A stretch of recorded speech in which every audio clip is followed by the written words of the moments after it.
from his Facebook, from his Twitter, and hopefully soon from his blog, all of those are also increasing his search engine optimization rankings.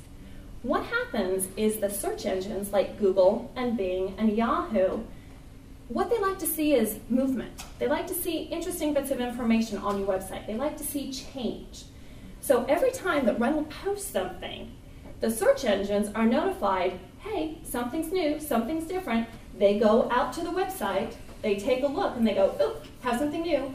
They go back to the World Wide Web, and the rankings for Reynold will increase every time something is posted out on his social media platform because it's tied into his website. So for a little bit of activity on those social media platforms, he's getting more Google juice, and that's increasing his visibility on those search engines. The big four, like we were talking about, LinkedIn, Twitter, Facebook, and YouTube. These different platforms have different opportunities. They have different reasons to use them. LinkedIn. LinkedIn members? LinkedIn members? Great.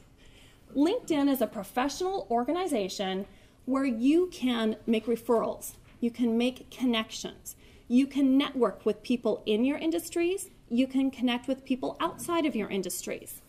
Last year alone, they had 4 billion people searches on LinkedIn.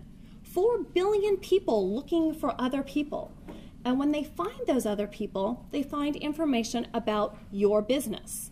Facebook is where you would post, if we think about the types of information you would put out there, and I say, okay, we're going to have a little bit of information, a medium bit of information, and then a bigger bit of information. Facebook is kind of your medium bit of information. That's where you're going to go out there, and really what you're doing on Facebook is you're providing information, you're entertaining people, and then sometimes you can use it to actually work to close a deal. Twitter, down here, is real-time short messages, little teeny tiny things, 140 characters, barely any information. But what this does is it's kind of like an announcement. It's like when you're at the airport and they say, Flight 727 leaving from gate B. You've got your little bit of information, you know where you're going, but if you wanted to get more information about Flight 727 leaving from gate B, then you would essentially go to Facebook and you would find out more about that flight. Where's it going to? Where's the baggage going to come off? Is there any meals that are going to be included on that flight? So you go from a little bit of information to a bigger bit of information.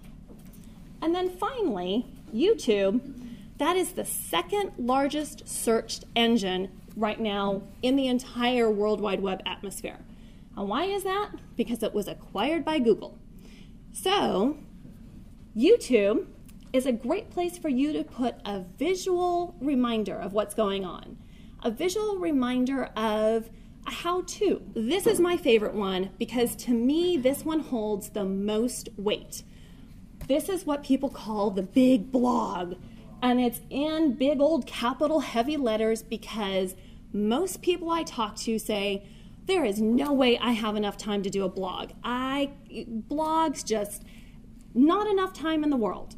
But let me tell you, what are my top 5 reasons to do a blog? It's easy. Think about all the information you could share with people in 15 minutes, okay? You're the expert. You are the person who holds the most information in your head about this subject. So get it out on a piece of paper, type it out, put it out on your blog. It's as easy as typing a Word document. You're informing others. We have a natural, inborn desire to want to share with people, to communicate. It's part of what makes us human. So when you're writing something in a blog, you're sharing interesting things. You're sharing things about your business. You're sharing an interesting tidbit. You're sharing about a colleague you just helped. You're sharing about a case you just closed. You're sharing. It's an innate human nature, and people like reading it. You're reaching lots of people. And finally, number 1, my big term for the day, SEO for you. All of that content, all of those keywords help to rise up you in those rankings on the search engine optimization.